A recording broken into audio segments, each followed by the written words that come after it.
If Arch Manning goes out there against Ohio State, win or lose, especially if they lose, but win or lose, and he looks a little bit mortal, looks a little bit average, the overreaction juice from the college football public and from social media and people that have just been pounding the drum that Arch Manning was really a 3-star out of high school, but he had the last name Manning, so we gave him 5 stars. It's going to be irresponsible. It's going to get ignorant real quick. We'll break it down right now. Before we do that, make sure you're subscribed right here to the On3 YouTube channel. College football, nothing but college football. It's year-round, but it's college football season. We don't have to tell you we're talking ball year-round. We're talking ball for the next 4+ months till that confetti drops in Miami. All right, so make sure you're locked in. Make sure you are subscribed. Appreciate y'all in advance for that. A big reason why we're not overreacting on this show, dude. We'll react. We're passionate. We're emotional. We're not going to take ourselves too seriously, but we're going to make sure we tell you what we think. If Arch Manning doesn't look amazing, you're going to hear things like, well, is it just his last name? Well, I told y'all, all hype. I told y'all he was only a 3-star out of high school and gave him 5 stars because of that last name, because of his uncles. That's not true. That's not the case. Like, I think for Arch Manning, it's very fair to look at the context going into this game, even outside of it being his first start as like the guy. And that's one whole part of this. Like, say what you want. This is for his first start. That really means anything? JD, he started against Mississippi State last year. It was an SEC game. Yeah, it meant something, but like, yeah, okay. You could have lost that game, technically. You also could technically get eaten by a great white shark if you walked out into the ocean today. Both of those are probably not going to happen. It didn't happen last year against Mississippi State. But if it takes a second for Arch Manning to find his rhythm, that makes all the sense in the world. You're breaking in new 4 offensive linemen for Texas. You're breaking in a bunch of new receivers, a bunch of new weapons. You're going against arguably now one of the best secondaries, if not the best secondary on paper in college football.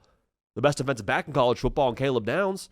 Like, it might not be just a 400-yard day for Arch Manning where he goes out and just is dropping dimes all over the place and looks like an NFL quarterback. It might not look that way, okay? And if it doesn't look that way, that makes a lot of sense. Don't be quick to run to the Twitter sphere and say, Arch is a bust, Arch is this. Don't listen to that. Do not listen to that. In fact, honestly, I wouldn't be shocked if just the way this game is set up, we see Steve Sarkisian be a little bit careful with the game plan here. Like, would it be the most shocking thing in the world if in a massive Week 1 game on the road, Arch's first start that means anything, Steve Sarkisian says, you know what, hey, we're going to lean on the offensive line because they're new guys. We still feel good about them, still guys that have played some football for us now, and lean on this running back room. Because people talk about Steve Sarkisian, the quarterback whisperer. He's had a 1,000-yard rusher like darn near every single year he's been a head coach and a play caller. That means something. That should tell you something. He's down to run the football. And if he goes into the shoe in big noon kick, Dave Portnoy notably not in the stadium, all right, neither here nor there, I wouldn't be shocked if we saw Arch have a pretty pedestrian stat line. Goes for like 207, 1 touchdown, 1 pick. You win the game, I don't think anyone's like all that upset in Austin, are they? I don't think so. So also, I think from a game plan perspective, if I'm Steve Sarkisian, who's the one dude in this building that we want to make sure doesn't kill us in this game? Jeremiah Smith. You know how Jeremiah Smith doesn't get more attempts to hurt you?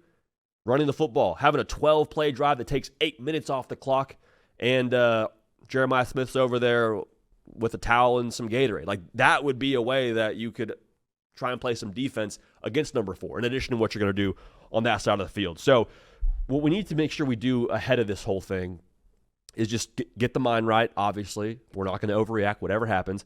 But just be careful to not listen to people who don't know football, you know? Because that's kind of what the Manning last name invites. You had a lot of people do that with, Deion Sanders when he first became a coach in college football. You have a lot of that in the NFL with Taylor Swift. Like, it invites more eyeballs, which is great. I'm all for the exposure. I am not safeguarding or gatekeeping what college football is. Come one, come all. But when you have the last name Manning and you get exposed to so many new people, there's so many new opinions and so many people want to talk about it, people aren't going to factor in the reality that Texas has got a bunch of new pieces. They're playing against one of the best talent rosters in college football in Ohio State, even if Ohio State's got new pieces on defense. Like, that's still a defense chock full of dudes that are all going to have Sunday futures, okay? So just understand now, we can't listen to everybody when it comes to our reaction to Arch Manning.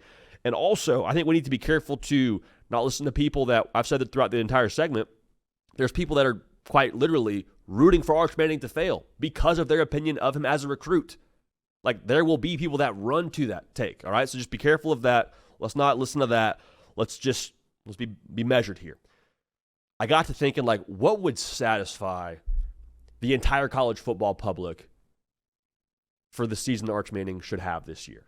Because you hear a lot of grandiose things said about the guy for what he should do in 2025 with his first year as a starter and how long he's been in the system for Steve Sarkisian and all those things. And I understand where those come from, but, like, who would he have to have a similar season to satisfy everyone? Feels like it'd have to be up there with the greats in college football, right? Like, the best seasons ever in college football, in my opinion, belong to a Johnny Manziel, a Joe Burrow, a Cam Newton, all those guys. Johnny Manziel, his first start for A&M, his Heisman season, check out this stat line.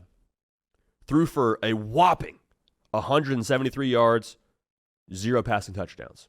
During his Heisman year, in week 1, things take a second. Cam Newton, during his Heisman year at Auburn, first start in the SEC, Mississippi State on the other side. 200 yards total offense, 2 touchdowns, 1 pick. Joe Burrow, first start at LSU. Not the Heisman season, but his first start at LSU. 11 for 24, 140 yards. You see where I'm going with this? What you are in week 1 is a starting point, not a definition of who you are. So Arch, what he does this first game against Ohio State and that defense, it's going to be very different than what he is in October and when they play A&M in November and when they get to the college football playoff. Like, hold this thing with open hands. My take on this and what I've asked us all to agree on is this. Let's give Arch till the month of October. Give him 4 starts and 1 bye week before you have a definitive opinion on what he is as a college quarterback. Even then, kind of hold it loosely because, like, 4 starts doesn't define you. But just, like, 4 starts, 1 against Ohio State, 3 slappies, a bye week, then you go to Gainesville to play Florida. In that game against Florida, I think you can ramp up the critical filter on Arch Manning. If you want to say, hey, we don't think he's all that good, your prerogative. I don't know that I'll agree with you based on 4 starts and a bye week, but at that point, I think the opinions become a lot more valid because of the data we got on the guy. So the overreactions, they're going to be wild, they're going to be unfair, they're going to be intense. We know it's coming. Let's prepare for it together. Let's lock arms here as a show and as an audience, and we are committing to not overreacting to whatever Arch Manning does, good or bad. Now, if it's good, it'll also be a little bit intense. If he goes off, I'll be excited. It'll be hard for me not to say he's going to be one of the better quarterbacks in college football based on 1 start, but we're going to, again, hold the water, hold the line. You get more tape on the guy. Teams get more comfortable against you. Just take it all with a grain of salt. Good or bad, but especially bad because I think there's an opportunity for things to look somewhat mortal, okay, early on in the season.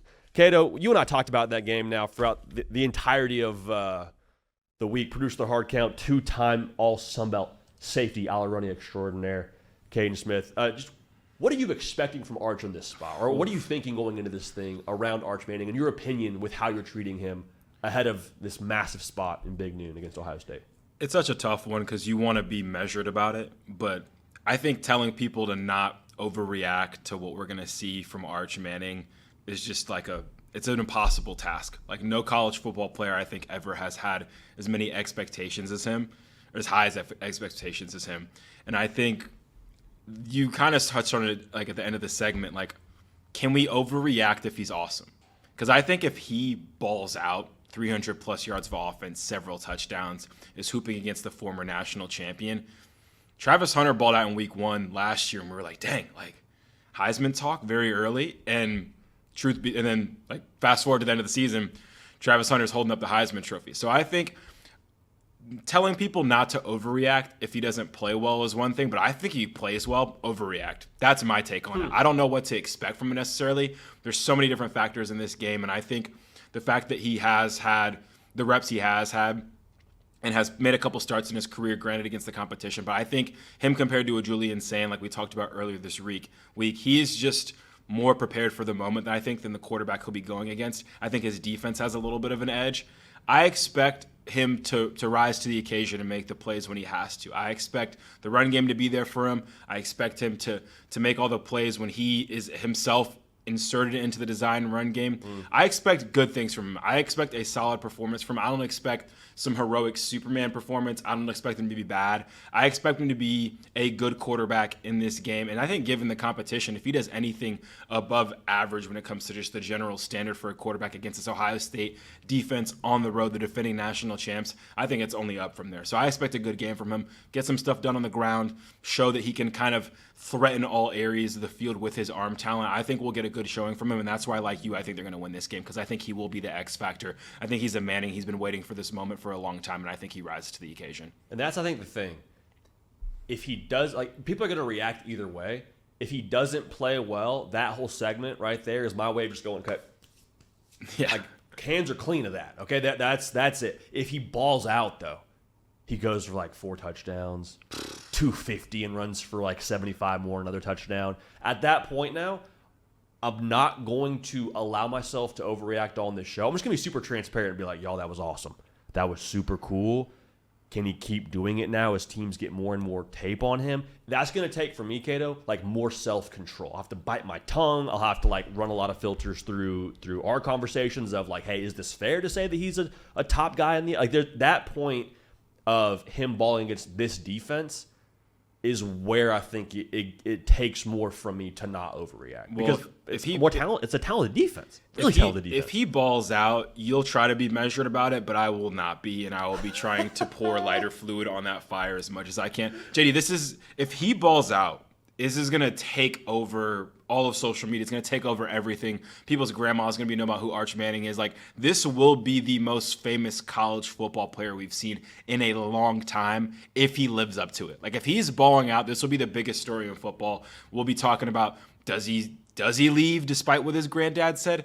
Is he going to win that? Can we give him the Heisman already? Like, it is going to be out of control, and I'm here for it. Like, I think college football, where we're at now, the current landscape with NIL, I think we need more celebrity players to just bring more people in the sport. And I can't think of a better person than Arch Manning. So I'm rooting for him hard just because I think the Arch Mania of it all, I'm hoping like 10 years from now, we're like, where were you during Arch Mania? Do you remember that first game he had against Ohio State? Yeah. Do you remember his Heisman season? Like, I hope Arch lives up to the billing because I think it would just be awesome for college football, bring more eyeballs to the sport, more eyeballs to the show. And I will not be the one telling you to, hey, let's maybe chill on the Arch Manning hype. Like, I'm going to be, no, JD, like, let's get on the train. Like, let's fully do it. So that's where I'll stand with it probably for sure. I love it, dude. I love it. I will say this, too. Like, the more I listen to the guy talk, like, you know, you get those different clips from him on social media where he's talking about, now we got a red dot and everyone else. I'm like, oh, shoot. That's hard. Born ready. That's a bar. Born ready, man. Peyton wasn't saying that. Eli wasn't saying that. You know what I'm saying? So, shoot. We'll see, dude. It'll be something. So there you have it. You'll have a healthy dose of reaction, overreaction, underreaction. You'll have all of that. But if he doesn't play awesome, just take the overreaction medication. We'll go forward from there.